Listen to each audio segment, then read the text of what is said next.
And guys, nandito tayo ngayon sa dating prison ng Hong Kong prison dito sa Central. So ngayon, ginawa na itong mga restaurant at saka tourist spot na siya rito sa Hong Kong. Mga turista na namamasyal.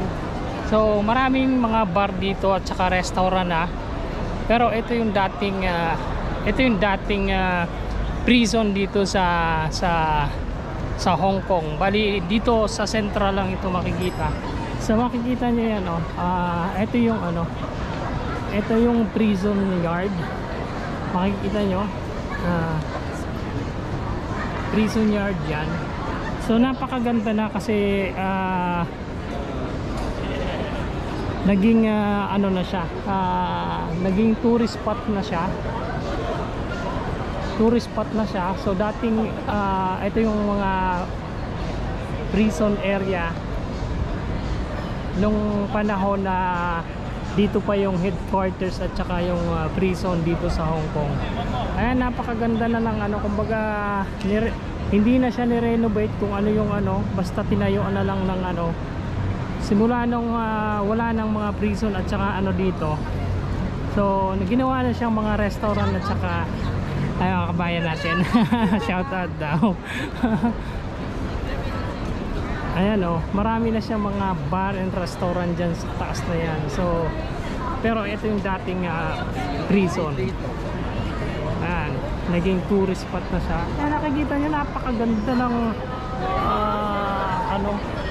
prisuhan ng Hong Kong. Nakita nyo yan, ang laki din na compound na to. Etong area na pala to, dating headquarters siya. Yan, kagaya nito number 1 police headquarters block. Yan.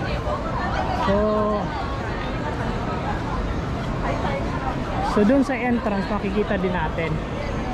Mamaya bibigyan natin.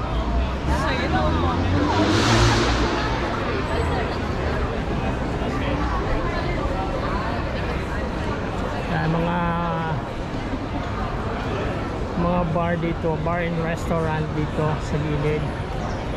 Ayan.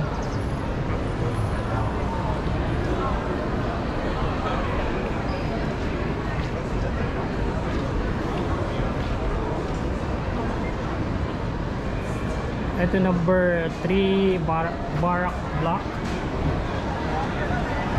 So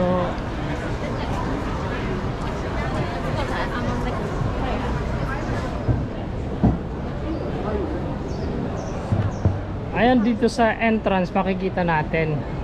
So yan, number 2 Armory, Parade Ground, Central Majesty, Police Headquarters Block.